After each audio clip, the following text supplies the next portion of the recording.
Bonsoir à tous. Bonsoir et bienvenue à tous. Je ne sais pas. Bonsoir. Alors, écoutez, nous sommes déjà le 26 mai. Le temps passe vite. Nous sommes désormais à J-25 des prochaines élections de la CPM, qui, je vous le Bonsoir tout le rappelle, monde. bonsoir, vont Bonsoir. se dérouler donc les 20 et 27 juin prochains. Comme chaque mercredi, nous retrouvons donc avec les candidats de la liste Nous Café Yonde pour notre live du mercredi. Et ce soir, nous avons l'immense plaisir d'accueillir Nadia Chonville, qui est la chef de liste de la section nord de Nous Café Yonde. Nadia, bonsoir. Bonsoir à toutes et à tous. Alors que Nadia est professeure d'histoire et géographie au lycée Schœlcher, docteur en sociologie. Elle est impliquée depuis plus de 10 ans dans la lutte contre les inégalités et les violences de genre en Martinique. C'est aussi une romancière engagée pour la promotion des œuvres caribéennes et la reconnaissance des femmes artistes. Alors, une fois que je dis ça, donc en termes d'agenda, on va avoir quelques mots introductifs de Daniel. Camélia va nous faire un rapide topo sur Nous Café Yonde. Et puis, nous pourrons commencer notre fameuse question. Ah, je vois que Béatrice est arrivée. Nous pourrons commencer notre fameuse série de questions-réponses, donc à nos candidats. Voilà. Et puis, bon, alors, commencez à avoir l'habitude. Nous sommes ensemble ce soir pour 45 minutes. Pour l'animation, Camélia, donc bonsoir Camélia, Bonsoir. va s'occuper du chat, relayer toutes vos questions.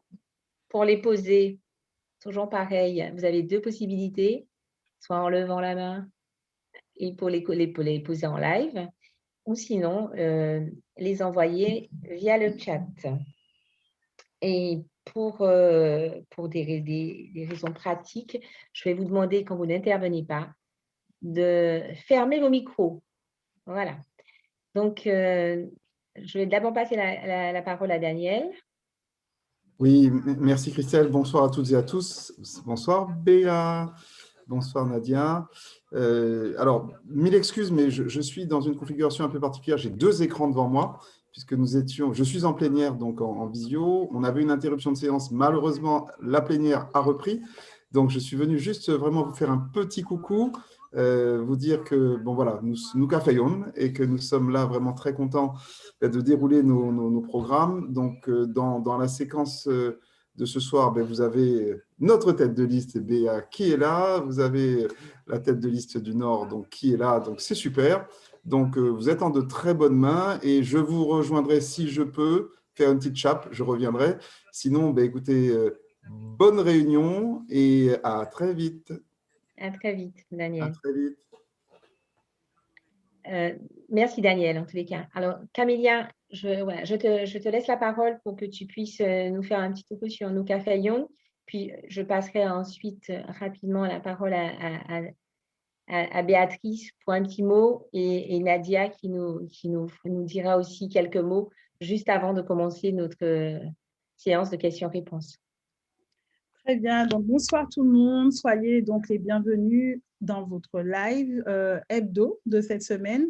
Et maintenant, vous connaissez tous effectivement donc Nous Café Yonde qui réunit deux volontés, donc de deux candidats qui s'inscrivent dans le cadre d'un binôme et qui ont fait le choix donc de rompre avec les images traditionnelles que nous connaissons, celles de l'homme ou de la femme providentielle.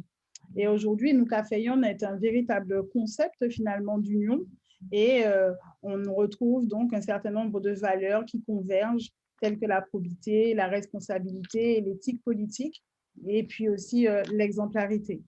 L'engagement donc de Béatrice et de Daniel n'est pas du tout intéressé. Je pense que vous avez déjà eu l'occasion de les entendre intervenir dans les différents médias ou alors vous avez eu l'occasion de les rencontrer sur le terrain. Ils sont simplement tournés vers l'amour de la Martinique, les Martiniquaises, les Martiniquais, l'intérêt général et bien entendu le réenchantement de la politique. Il milite aujourd'hui, mais aussi depuis de nombreuses années, pour la cohésion sociale, la lutte contre les inégalités, la précarité, au service d'un mieux vivre et surtout d'un bien-être pour chacun. Vous êtes nombreux à partager ce constat où effectivement, c'est de plus en plus difficile de pouvoir vivre en toute sérénité, dans un climat apaisé en Martinique. Mais bien entendu, le mieux vivre, c'est une question qui est centrale au sein de Nouka Fayoum.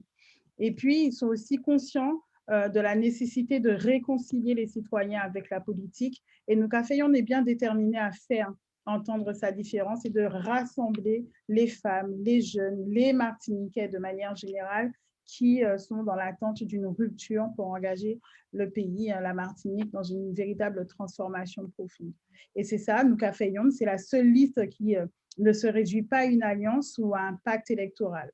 Nous sommes certains que cette élection sera l'occasion de faire la différence et c'est pour ça que nous partageons vraiment cette vision avec une proposition inédite qui est fondée sur un partenariat politique qui est solide, qui est cohérent et respectueux de chacune des organisations, de l'idée des deux organisations qui l'ont fondée. Nouka Fayoum, c'est ça, c'est une aventure humaine avant tout et nous espérons vraiment que vous y trouvez donc de quoi vous épanouir et surtout donc vous engager à votre tour pour le bien-être de la population martiniquaise. Voilà. Après cette présentation enthousiasmante, j'ai envie de dire oui. Alors, Béatrice, je vais te laisser la parole. Bonsoir à tous, merci de vous être connectés. Bonsoir à Nadia que j'ai eu ce matin. Alors nous, on sort du terrain, donc voilà, mais il reste encore plein de choses à faire. Je ne vais pas revenir sur cette aventure humaine qu'est Nouka Fayoum. C'est une vraie aventure humaine parce que c'est la Martinique qui est représentée dans cette liste de 64 personnes, donc avec tout ce que ça comporte d'altérité, de nécessité pour nous d'arriver à construire les uns avec les autres. Voilà, donc je sais que vous avez des questions à poser à Nadia. Moi, je suis aussi prête à répondre à un certain nombre de questions. Je vais me déconnecter, mais je vais écouter, mais je vais couper la caméra, non pas parce que je ne veux pas qu'on me voit, mais c'est parce que je vais être affairée sur des choses au siège, mais je vais écouter attentivement. Voilà, je vous remercie beaucoup. Merci, Béatrice. Écoute, Nadia, juste avant de passer la parole aux participants, pour entendre leurs premières questions, je te laisse nous dire quelques mots. Bonjour, bonsoir à toutes et à tous. Eh bien, c'est vraiment un plaisir de pouvoir vous rencontrer ce soir. C'est une expérience extraordinaire pour moi de participer à cette liste qui rassemble vraiment des personnalités très engagées sur le territoire. Alors, c'est vrai qu'il n'y a pas beaucoup d'élus, il n'y a pas beaucoup de personnalités politiques d'envergure, mais justement, c'est ce qui fait la force de cette liste, c'est qu'elle est constituée de citoyens et de citoyennes qui ont décidé de s'engager, qui ont décidé de se consacrer pleinement à une mission. Et moi, je suis très fière de représenter tous les membres de la liste du Nord qui font un travail formidable actuellement sur le terrain, avec lesquels j'ai rencontré des personnes extraordinaires, rencontré vraiment le cœur de la Martinique. Voilà, donc c'est déjà un grand plaisir pour moi. Vous savez, dans ma génération, on dit beaucoup de mal de la politique et des hommes et des femmes politiques. Et franchement, quand j'ai décidé de suivre Béatrice, puis Béatrice et Daniel dans cette aventure, je pense que beaucoup de mes proches se sont demandé qu'est-ce que j'allais faire, pourquoi est-ce que j'allais me fourrer là-dedans. Mais moi, j'y ai toujours cru parce que je sais que dans le monde politique, on peut parler de ceux et de celles qui ne font rien, qui volent l'argent public, qui volent le temps et l'énergie des électeurs et des électrices. Mais en vérité, il y a aussi beaucoup de gens qui s'engagent parce qu'ils souhaitent développer leur territoire, parce qu'ils souhaitent développer leur pays. Et dans cette liste, j'en ai rencontré énormément. J'en rencontre énormément sur le terrain. Alors, moi, j'y crois fermement. Je sais que pour vivre dans le monde associatif, je travaille autant pour le lycée que pour les associations. Pour être vraiment au cœur de la vie associative ici en Martinique, je sais que le politique est un levier fondamental. On est tous et toutes très impliqués dans cette campagne. Il y a beaucoup de gens qui sont très impliqués dans la vie, que ce soit économique, associative, sportive, culturelle. Et toutes ces personnes, nous savons très bien que le politique est un levier incontournable si on veut faire changer les choses, si on veut faire avancer les choses en Martinique. C'est ça qui m'a vraiment motivée à sauter le pas. Aussi parce que j'ai eu face à moi quelqu'un qui croyait en moi, qui croyait en ce que je pouvais proposer et ce que je pouvais apporter au territoire. Je considère que je fais de la politique depuis longtemps à partir du moment où j'ai agi en tant que scientifique et en tant que responsable associatif pour le changement de mon territoire. Donc, je n'avais pas besoin de chercher un mandat électif pour le faire. Je le fais au quotidien. Mais à partir du moment où on m'indique que je peux servir mon territoire d'une autre manière, que je peux servir, moi, je suis née, je suis là et j'ai toujours été là pour servir. Donc, si je peux servir de cette manière aussi, eh bien, je ne me défie pas. Je suis au rendez-vous. Tout ce que j'ai fait dans ma vie, depuis que je suis toute petite et pendant mes études et jusqu'à aujourd'hui, je l'ai toujours fait avec l'objectif de servir la Martinique. Donc, je continue à le faire et je suis très fière de le faire avec cette équipe-là dans laquelle je retrouve énormément de personnalités avec qui je partage cette aspiration. Merci Nadia. Effectivement, comme on le dit souvent d'ailleurs chez nous Caféion, nous sommes rassemblés autour de l'essentiel, la Martinique. Bon, alors, nous avons déjà un certain nombre de questions qui nous parviennent. Alors, une toute première. Quel est ton constat, ton regard sur le nord de la Martinique? On se sent souvent oublié, mis à part, il est temps que ça change. Oui, alors le nord, c'est un territoire que j'ai beaucoup arpenté pendant mes années de thèse, et notamment le nord Atlantique. Et c'est un territoire déjà qui est remarquable par la beauté de sa culture, des gens, d'abord, l'humain. Je crois que ce qui m'a toujours le plus touchée dans le Nord, c'était le regard des gens, où on sent vraiment une extraordinaire culture, une extraordinaire connaissance. Chaque fois que j'ai rencontré quelqu'un dans le Nord, j'ai appris quelque chose. Je me suis enrichie à chacune de mes interventions, à chaque fois que je suis allée, soit pour le plaisir, soit pour le travail, je me suis toujours enrichie. Je crois que nous avons en fait dans le Nord une mémoire vivante et des ressources culturelles qu'il faut en fait savoir transformer en or. Et c'est là peut-être qu'on pêchait beaucoup de décisions politiques par le passé. Je me suis aussi rendu compte au cours de toutes ces années qu'on a énormément de préjugés sur le Nord, et je pense notamment aux enfants du Nord, aux écoliers, aux écolières, aux collégiens, collégiennes, aux lycéens, lycéennes qui travaillent dans le Nord et qui sont vus comme, je vais parler vraiment en disant les termes que j'entends et qui me révoltent, des gens qui sont agricoles. Alors ce terme-là m'a toujours choquée, mais profondément. Je me dis, mais qu'est-ce que ça a de négatif d'être agricole? Va m'expliquer ce que ça a de négatif d'être agricole. En tout cas, pendant des années, j'ai entendu ce terme comme si c'était une insulte. Et je crois qu'il faut vraiment qu'on se remette en question par rapport à ça, parce que c'est le Nord qui nous nourrit. Et que rien que pour cela, on doit au Nord le plus grand respect. Donc, est-ce qu'on aurait dans le Nord des problèmes d'intelligence particulière? Je crois qu'on peut vraiment parler de préjugés. Je crois vraiment qu'on peut parler de discrimination, de préjugés envers les personnes, et notamment les jeunes qui viennent du Nord et sur lesquels on pose comme ça un a priori négatif qui me semble absolument scandaleux, qui m'a toujours scandalisée. Donc, quand on parle d'inégalité, de discrimination, des thématiques qui me touchent particulièrement, eh bien évidemment, je pense que ce territoire doit être pris en considération. Si on lutte contre le racisme, contre le sexisme, contre la discrimination, il y a aussi des discriminations territoriales. Et le Nord est victime d'une forme de discrimination territoriale qui commence avec des préjugés et qui termine avec, avec un déficit de moyens mis au service de la population. Il est clair que les habitants du Nord disposent de bien moins de moyens que le reste de la population. Quand on est allé à Grand-Rivière, on nous a surtout parlé de la difficulté pour la population d'avoir accès à la santé, par exemple.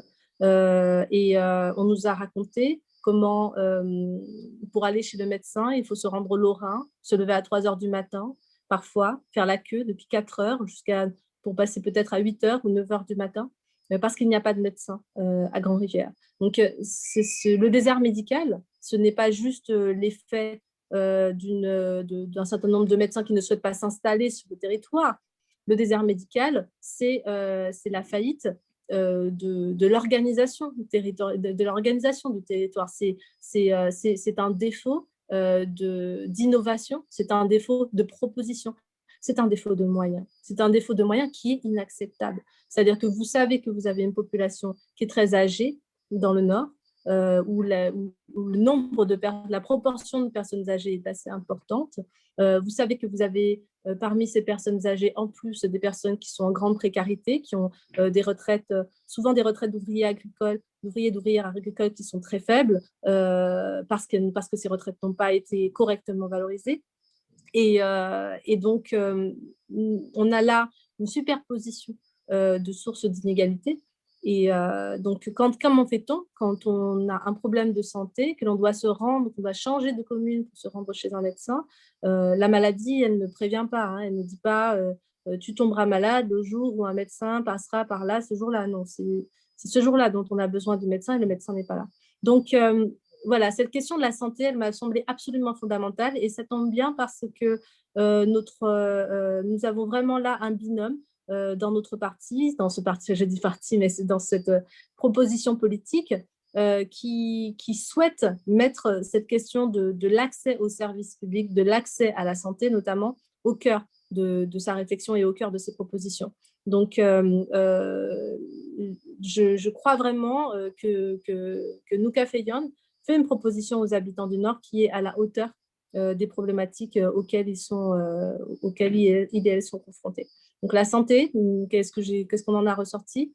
Une fracture territoriale marquée par des inégalités qui ne sont pas qui commencent avec des préjugés, mais qui sont aussi des inégalités dans les prestations de services et dans l'accès aux services, particulièrement dans l'accès à la santé, bien évidemment aussi des problématiques de transport qui nous a-t-on dit s'améliorent, mais qui ne sont largement pas à la hauteur des enjeux.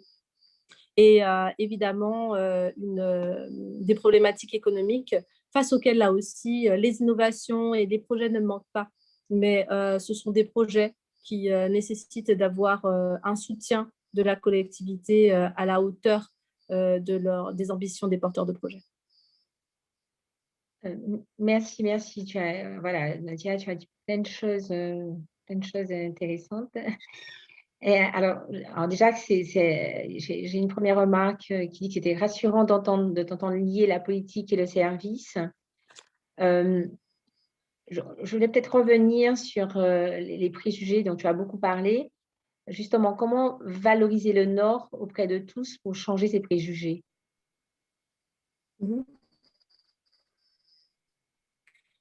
Allô, est-ce que tu nous entends? Alors, comment changer ces préjugés? D'ailleurs, d'abord, je crois qu'il est aussi, ça va? Oui, je vous entends bien. Christelle, tu m'entends? Pas très bien, mais vas-y. Je ne sais pas si les autres t'entendent plutôt. Alors, dites-moi dans le chat si vous m'entendez bien. Moi, je vous entends. On a une VAO, on a une voix assistée par ordinateur.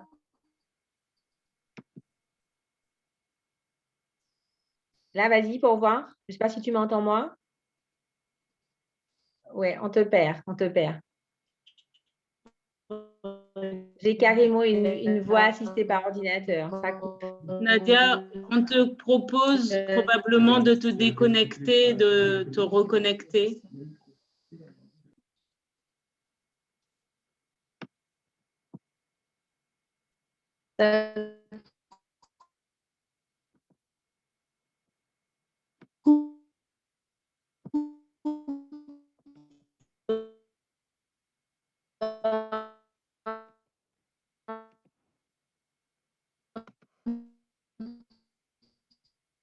Je sais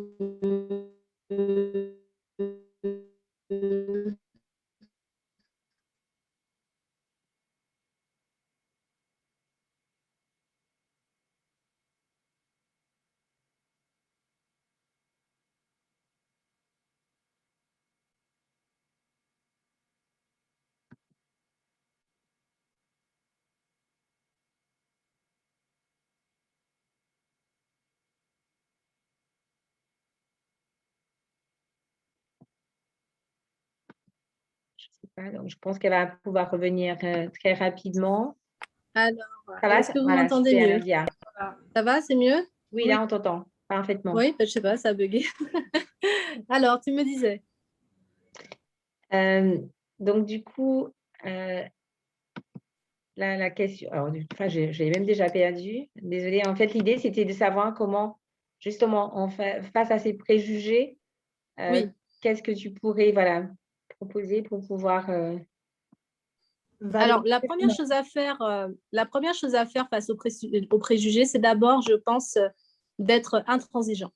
Il faut être intransigeant, c'est-à-dire qu'il ne faut rien laisser passer dans les discours. Avoir une éthique dans la communication du personnel politique, mais aussi dans la communication de l'ensemble des agents de la collectivité, parce qu'on dirige d'abord une administration. Et il faut que cette administration, dans sa communication, soit irréprochable. Donc, je crois que c'est important régulièrement de faire des rappels à l'ordre, de faire passer des circulaires, de faire de la communication, de la formation au sujet des discriminations, dans leur ensemble, sans viser particulièrement. Il faut le viser lorsqu'il le faut, mais il faut aussi former à l'impact qu'ont les stéréotypes sur la population et sur la qualité du service public. Donc, déjà parce qu'on est dans une administration, il me semble fondamental que cette administration soit particulièrement rigoureuse dans le respect de la lutte contre les stéréotypes et les discriminations. Ensuite, d'un point de vue concrètement, c'est bien beau de faire des discours, mais ce n'est pas suffisant. Il faut des actions. Pour ce qui est de la valorisation du territoire, on pense souvent au Nord en parlant de ses qualités culturelles, pas assez de ses qualités économiques, pas assez de ce qui s'y produit en termes d'innovation, en termes de technologie, les entreprises qui s'y installent et qui réussissent. Je crois que c'est important de mettre en valeur les initiatives positives dans le Nord. J'ai regardé avec beaucoup d'attention ce que faisait, je ne vais pas dire de bêtises, je crois bien que c'est Martine Première qui avait un programme qui montrait ce qui se passe dans le Nord. Non, c'est la TV. Ah, j'ai un doute. Si quelqu'un sait qu'il le dise, mais je regarde très peu la télé. Mais en tout cas, j'ai eu l'occasion, en allant chez mes parents, de regarder régulièrement cette petite émission. Et j'ai trouvé ça génial d'avoir une émission consacrée au Nord et qui valorise la culture dans le Nord. Je pense qu'il faut faire la même chose, mais en valorisant des éléments d'innovation, des éléments qui montrent toutes les créations économiques que l'on peut avoir dans cette région de notre territoire, les mettre en valeur, et particulièrement mettre en valeur la jeunesse pour montrer à la jeunesse que l'on peut créer des entreprises et créer des initiatives économiques de grande qualité dans le Nord. En fait, par l'exemple, par la démonstration permanente, lorsqu'il faut choisir des personnes à mettre en valeur, eh bien, se poser la question en termes de représentativité, est-ce que j'ai mis en valeur des personnes de l'ensemble du territoire ou uniquement des personnes du centre? Est-ce que lorsque je fais cette exposition, lorsque je fais cette manifestation, y a-t-il des personnes du Nord qui sont représentées? En fait, tout cela, ce sont des éléments de communication, mais qui vont avoir un impact sur les personnes qui regardent leur petit écran, qui écoutent leur radio, qui voient sur leur smartphone passer des informations et qui vont aller contrarier tous les stéréotypes. En fait, puisqu'il y a déjà une masse d'informations très importante donnant des informations négatives sur les capacités de développement du Nord, eh bien, il faut, pour la contrarier, avoir tout autant d'informations positives sur les capacités du Nord. Et puis après, évidemment, il y a la partie opérationnelle, c'est-à-dire qu'il faut y mettre les moyens. Qu'il faut y mettre les moyens, pas seulement aller dans le Nord, comme nous l'ont dit les gens sur place lorsque les élections arrivent, vraiment avoir un plan pour le Nord qui soit à la hauteur des enjeux. Et là, il faut y mettre les moyens, il faut faire des appels à projets ciblés. Il faut travailler évidemment avec les collectivités, que ce soit les mairies, Cap Nord, travailler avec l'ensemble des collectivités pour un projet ambitieux qui soutienne toutes les initiatives économiques et toutes les initiatives culturelles qui peuvent mettre en valeur la richesse de ce territoire et toutes les innovations que peuvent mettre en lumière les gens qui l'habitent. Merci Nadia. Alors, j'ai une remarque de Colette qui dit tout ce qui marche en Martinique finit toujours par avoir un obstacle, comme les taxis qui sont en précarité. La relation entre les Haïtiens et la Martinique me font de la peine. À ce moment-là, je me pose la question, pourquoi fêter l'esclavage lorsqu'on n'arrive pas à avancer ensemble sans avoir un esprit discriminatoire? Je ne pense pas qu'on fête l'esclavage, il me semble qu'on le commémore. Ce n'est pas une grande réjouissance. On le commémore et quand on commémore les abolitions de l'esclavage, on rend hommage en permanence au peuple haïtien. Moi, j'ai eu grand plaisir cette année en tant que professeur d'histoire à pouvoir enseigner à mes élèves de première l'histoire de la première abolition de l'esclavage, de son rétablissement et de l'indépendance d'Haïti. Et évidemment que c'est une grosse violence qui a été faite à notre histoire de nous rappeler en permanence le destin d'Haïti et de nous le présenter en permanence à la figure pour nous démontrer que on a de la chance d'être français. Je vous dis ça, je l'entendais déjà quand j'étais enfant et maintenant que je suis enseignante, j'ai première, c'est le programme. Je disais, madame, l'haïtien, ils ont eu tort de prendre leur indépendance, parce que regardez, maintenant ils mangent de la poussière, maintenant ils sont pauvres, ils font rien, c'est l'un des pays les plus pauvres du monde. Heureusement que nous on est restés français parce que Haïti, c'est voilà. C'est dur, c'est compliqué. Mais il faut qu'on lutte contre cela. Il faut qu'on lutte contre cela parce que Haïti, c'est notre grande sœur. Haïti, c'est un pays avec lequel nous partageons une histoire très puissante. Et nous devons tout le respect du monde à Haïti et toute l'amitié, surtout toute l'amitié. Cette amitié, elle passe aussi par l'accueil. Nous n'avons pas de raison, me semble-t-il, de craindre ou de s'inquiéter de l'installation de populations haïtiennes chez nous, déjà parce que nous appartenons au même peuple, et ensuite un peuple caribéen qui a sa diversité, mais qui existe bien. Et puis ensuite, parce que dans la situation démographique dans laquelle nous sommes, j'ai envie de vous dire que tous les Caribéens sont les bienvenus. En tout cas, c'est mon point de vue en tant que sociologue. Il me semble que c'est une solution qu'il faut absolument qu'on prenne en considération.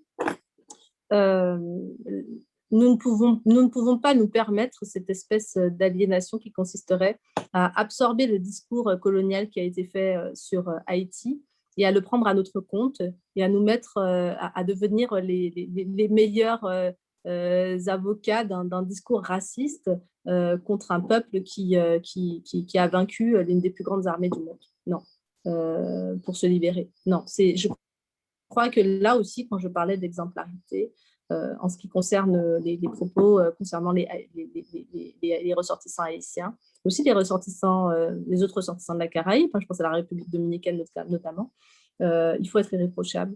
Et oui, on a besoin de l'histoire, en fait. C'est là que vous voyez qu'on a besoin de l'histoire. On n'arrête pas de dire, oui, pourquoi est-ce qu'on rassasse tout ça, etc. Mais oui, mais quand vous avez des gens qui sont violents envers leurs voisins haïtiens, qui refusent d'embaucher des personnes originaires d'Haïti, qui craignent des personnes de leur entourage en se disant qu'elles font du vaudou, etc. Comment vous pouvez lutter contre ça si vous ne connaissez pas l'histoire? Comment comprendre que nous puissions, chez nous, avoir des personnes qui ont une telle haine envers les ressortissants haïtiens si on ne connaît pas cette histoire? On a besoin de connaître notre histoire pour pouvoir résoudre nos problèmes actuels. Ce n'est pas juste connaître l'histoire, ce n'est pas juste une fantaisie, de l'érudition, ce n'est pas, on ne se force pas, on ne se fait pas une manie de vouloir connaître l'histoire, c'est que connaître l'histoire est nécessaire. C'est que notre histoire n'est pas terminée. Il est nécessaire que nous connaissions cette histoire pour pouvoir aller de l'avant. Pour regarder devant nous, il faut que nous connaissions notre situation. Et notre situation est une situation qui est héritière de cette histoire.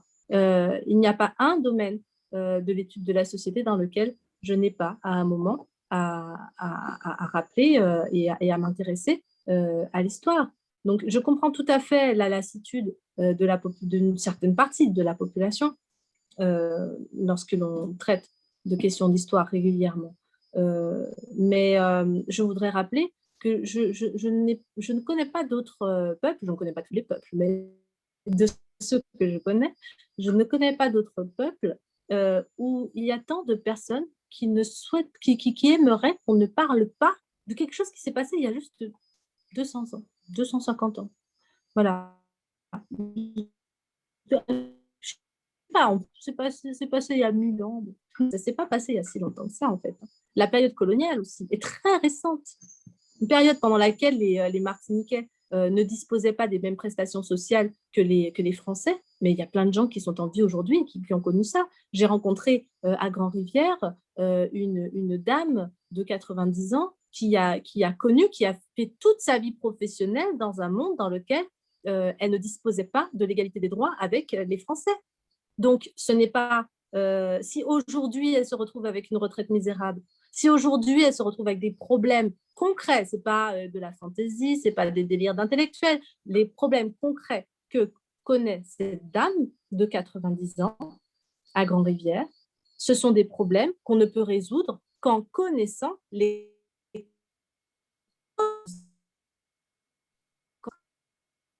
l'histoire. Et cette histoire explique les problèmes économiques concrets de cette dame. Eh bien, c'est l'histoire de la colonisation. Donc, on a besoin. Ce n'est pas une fantaisie. On a besoin de connaître cette histoire pour construire des politiques publiques efficaces dans notre pays. Merci Nadia. On vous l'avait dit au départ, hein, une citoyenne engagée. Alors, Nadia, tu as parlé tout à l'heure de valoriser, donc, de valorisation du Nord. Il y a une question qui nous arrive sur le tourisme. Comment le voyez-vous sur votre secteur?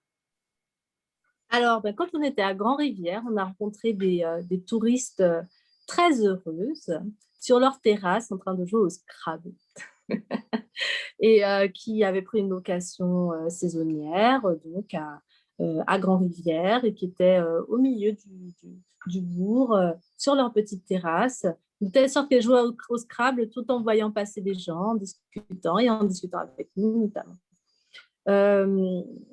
Il y a, en fait, quand vous parlez d'innovation, le Nord a des propositions très innovantes à faire en matière de tourisme. On n'est plus, je ne crois pas qu'on va revenir à cette époque des grands ensembles qui d'ailleurs posaient des problèmes écologiques réels. Hein, il ne faut pas se mentir. Posent encore des problèmes écologiques réels dans tous les territoires, dans tous les pays où il y en a encore, ces grands ensembles hôteliers, ces grandes barres d'immeubles avec des milliers de chambres. Par contre, il se trouve que la situation démographique dans laquelle nous nous trouvons fait que nous avons beaucoup de maisons, nous avons beaucoup de lieux qui sont inoccupés et qui ouvrent toute une possibilité.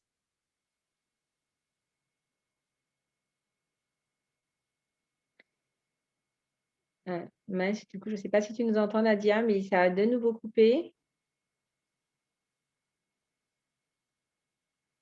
Il y a une nouvelle interruption.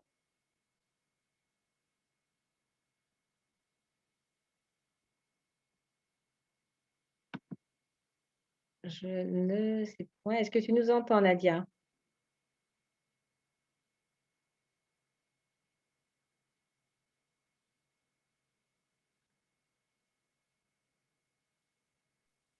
Je vais l'appeler, je vais lui demander.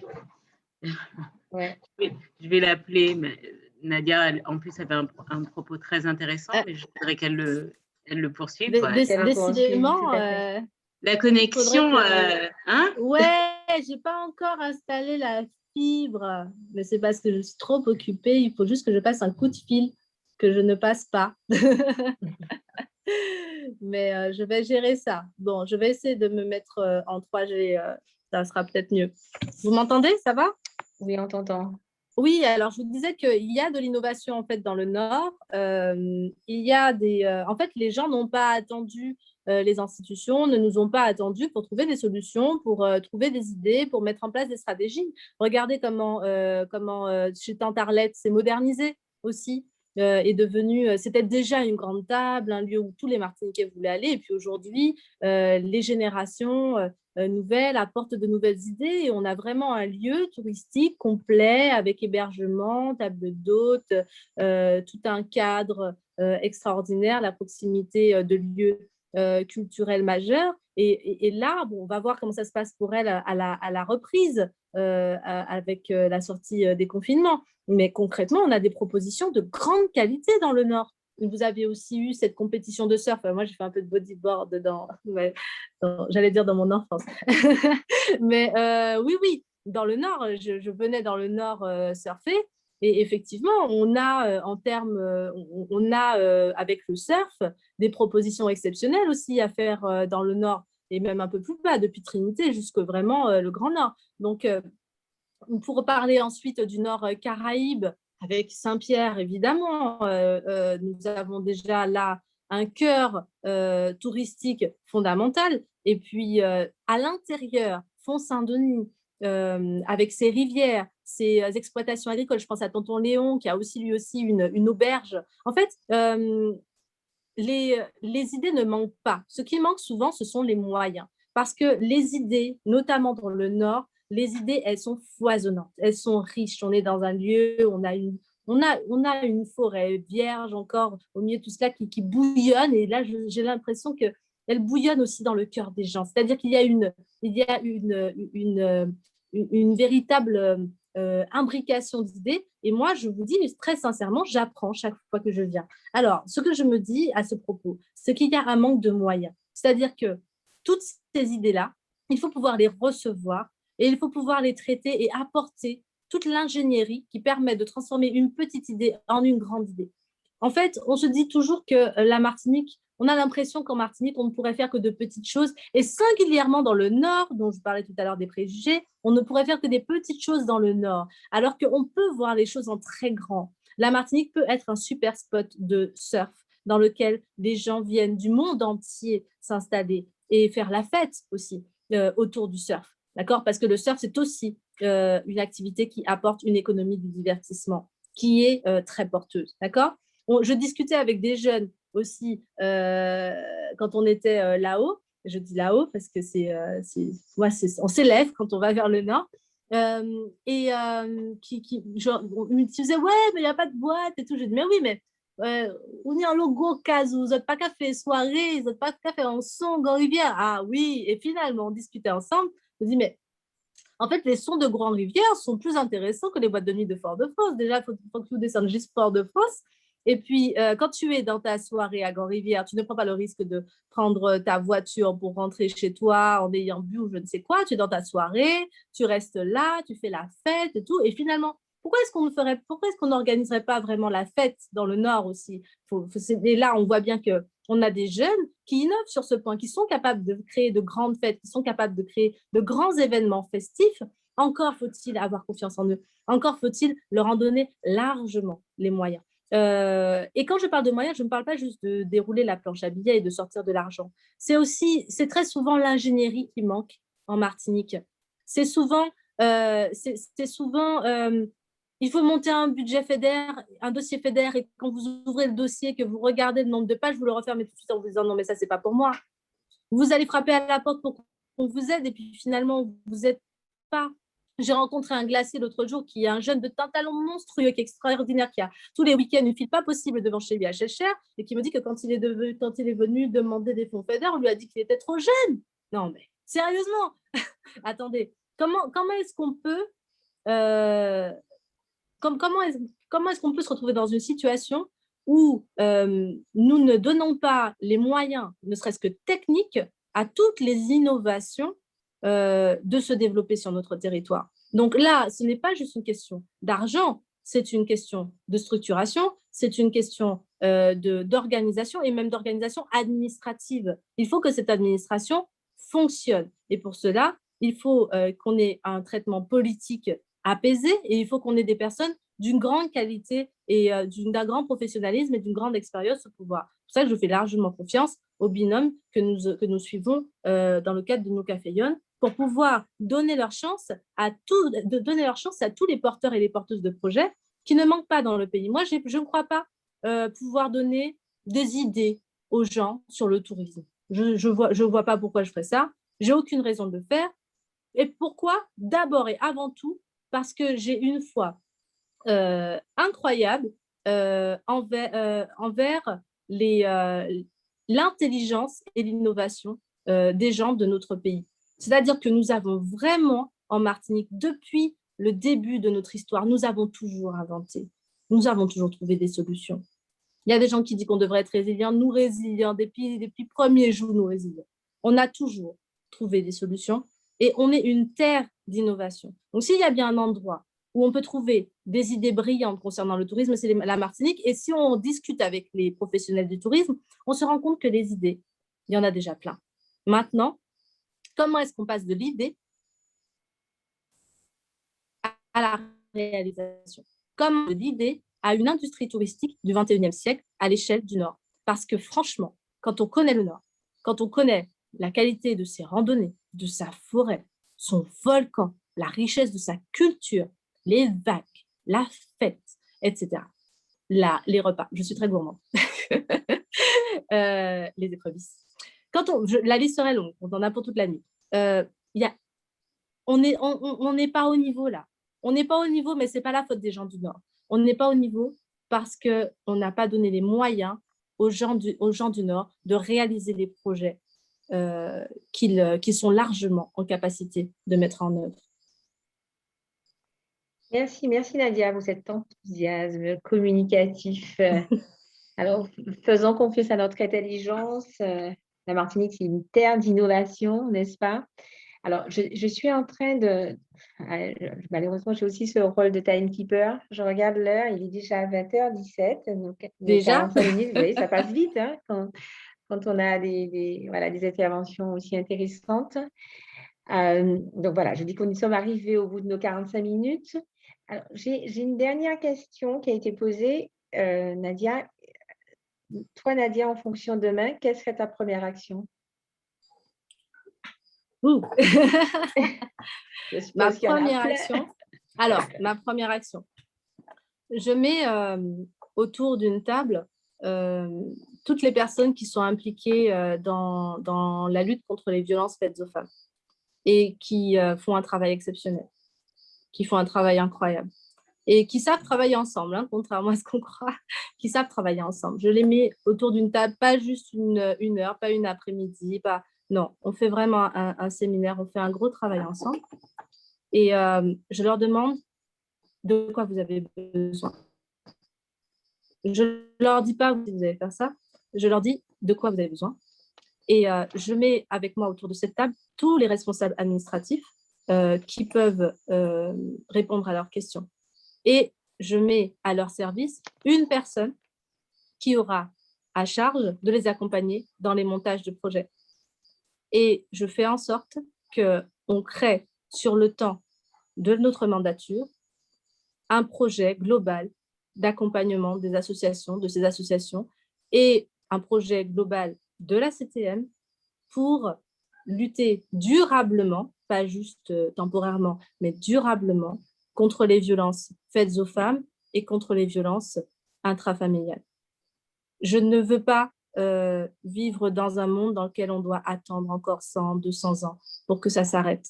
Il faut que ça s'arrête maintenant. Et si j'ai la chance, si vous me donnez et si vous nous donnez l'opportunité d'être au pouvoir, vous pensez bien, vous me connaissez, que tous les jours, chaque jour qui passe, je n'oublierai pas cette promesse, je n'oublierai pas qu'il faut qu'à la fin de cette mandature, je considérerai que j'ai réussi ou pas, en tout cas en ce qui me concerne, puisque la question me concernait, si on a vraiment fait des avancées significatives sur ce sujet, de la lutte contre les violences faites aux femmes et contre les violences homophobes aussi. Voilà. Merci Nadia. Merci encore pour cette fraîcheur, cet enthousiasme. Ça fait vraiment beaucoup de bien. Écoutez, chers participants, nous sommes arrivés au terme de notre live de ce soir. Merci à tous d'avoir participé. Merci pour la richesse des questions qui a permis la qualité de ce débat. Nous vous donnons rendez-vous évidemment cette semaine, vendredi. On va revenir, de toute façon, vous restez connectés, on vous donnera le sujet de vendredi. Et puis, mercredi prochain, donc continuez. Tout à l'heure, je disais qu'on était à J-25.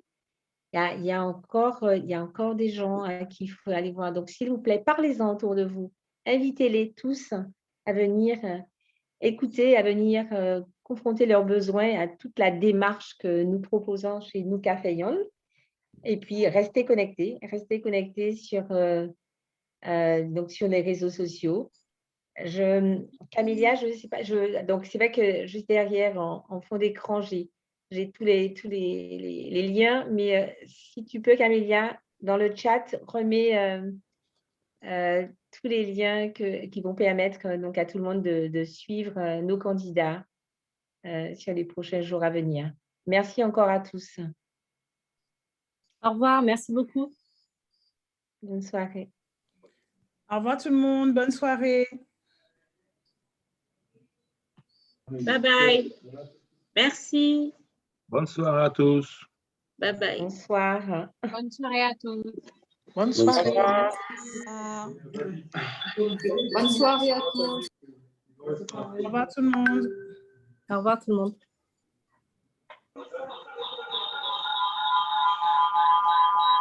Bonne soirée à tout le monde. Bonne Et à très soirée. bientôt. Bonne soirée. Bonne soirée. René. Bye bye. Oui, René était là. René est sorti au Marigot et René était là. Ça s'est bien passé. On va y retourner demain.